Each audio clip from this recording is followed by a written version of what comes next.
આત્મીય મિત્રો, grand old man of the India એટલે કે હિન્દના દાદા, જેમ ગાંધીજીને રાષ્ટ્રપિતા કહેવાય, એમ આજે આપણે એવા એક મહાનુભાવની વાત કરવાની છે. 30મી જૂન અને 1917 એમની પુણ્યતિથિ છે, અવસાન દિવસ છે. તો જેને ભારત દેશના ભીષ્મ પિતામહ કહેવાય, એક વયોવૃદ્ધ, સૌથી વયોવૃદ્ધ એવા એક મહાપુરુષ, જેમનું નામ છે દાદાભાઈ નવરોજજી.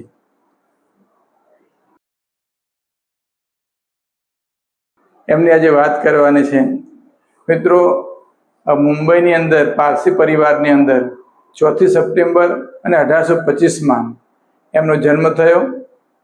પિતા દોરાબજી અને મા માણેકબાઈ. પિતાનું નાનપણમાં જ સત્રછાયા ગુમાવે છે. માતા ખૂબ જ સંઘર્ષો કરી અને એમને ભણાવે છે. મુંબઈની એલ્ફિસ્ટન ઇન્સ્ટિટ્યૂટની અંદર એ પોતે અભ્યાસ કરે છે અને જ્યાંથી અભ્યાસ કર્યો છે ત્યાં જ પ્રોફેસર તરીકે એ સેવા પણ બજાવી છે. મિત્રો, જેને દીર્ઘકાલીન સેવા કરી આ દેશની, 91 વર્ષ સુધી પોતે જીવ્યા હતા. 1825માં એમનો જન્મ અને 1917 એટલે કે આજની જે તારીખ છે 30મી જૂન 1917 એમની પુણ્યતિથિ છે. મિત્રો, 60 વર્ષ સુધી આ દેશ માટે એમણે ખૂબ જ સેવા આપી છે. એટલે જ એમને એવું કહેવાય કે દેશના માર્ગદર્શક કહેવાય, હિન્દના દાદા કહેવાય, સૌના માર્ગદર્શક. ભારતીય રાષ્ટ્રીય કોંગ્રેસની સ્થાપના થઈ 1885માં, અને એ સ્થાપના કરી તે કોઈ ભારતીય વ્યક્તિ નહોતી કરી. હા, ભારતીય લોકોની સાથે જોડાયા હતા ખરા. તો અંગ્રેજ અધિકારી એલન ઓક્ટાવિયન હ્યુમ નામના અંગ્રેજ અધિકારીએ 1885ની અંદર ભારતીય રાષ્ટ્રીય કોંગ્રેસની સ્થાપના કરી. આ સ્થાપના કરવાનો મુખ્ય હેતુ હતો સેફ્ટી વાલ્વ બનાવવાનો હતો. એટલે કે ભારતના લોકો સાથે મળીને અને ભારતના જે કોઈ પ્રશ્નો હોય એ બંધારણ રીતે ઉકેલ લાવવા માટે એક કોંગ્રેસની સ્થાપના કરવી હતી અંગ્રેજોને, અને અંગ્રેજ અધિકારી કોંગ્રેસ સ્થાપના કરી.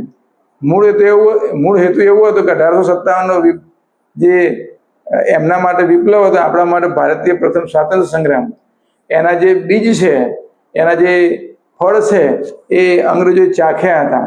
અને એવું લાગ્યું અહિંસક આંદોલનના માર્ગે ફરીથી આ દેશ જાય, એના કરતાં બંધારણીય તરીકાથી દેશની અંદર થોડા સુધારા કર્યા કરીએ આપણે. એવા હેતુથી ભારતીય રાષ્ટ્રીય કોંગ્રેસની સ્થાપના થઈ. એ સ્થાપના કરી અંગ્રેજ અધિકારીએ, પણ જે જોડાયા હતા એની અંદર દાદાભાઈ નવરોજજી હતા, ફિરોઝ શાહ મહેતા હતા, ભૂમિચંદ્ર બેનર્જી હતા, સુરેન્દ્રનાથ બેનર્જી હતા. આ બધા લોકો જે ભેગા થઈ, તૈયબજી હતા, એ બધા ભેગા થઈ અને મૂળ સ્થાપકો પૈકીના કહેવાય. એમાં દાદાભાઈ નવરોજજી પણ આપણા જે હિન્દના દાદા કહેવાય એ મૂળ સ્થાપકો પૈકી હતા. મિત્રો, દેશની અંદર તો એમણે સેવા કરી. એમણે પારસી સમાજ માટે સુધારા પણ કર્યા, સ્ત્રી કેળવણી માટેના પ્રયત્નો કર્યા.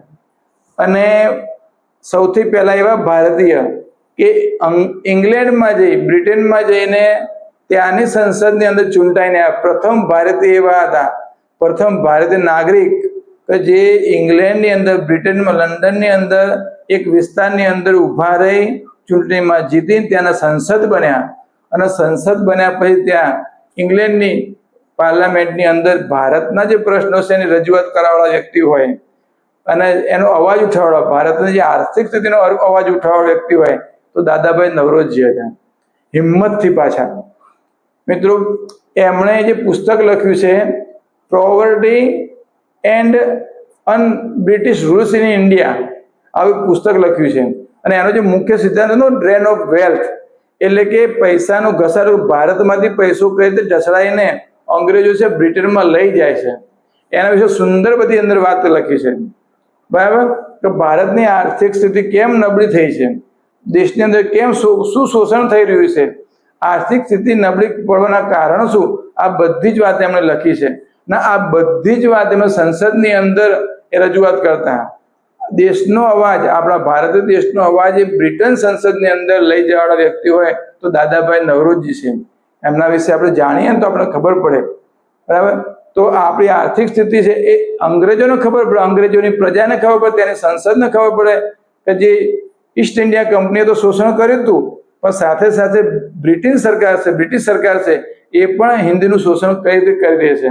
ભારતનું ધન ઢસડાઈને ખેંચાઈને કઈ રીતે જઈ રહ્યું છે, કોણ લઈ જઈ રહ્યું છે, આ બધી જ વાત એને પોતાના પુસ્તકની અંદર કરી દીધી.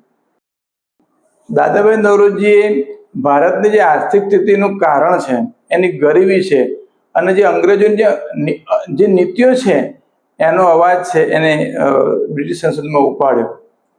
એમણે દીર્ઘકાલીન સેવા કરી.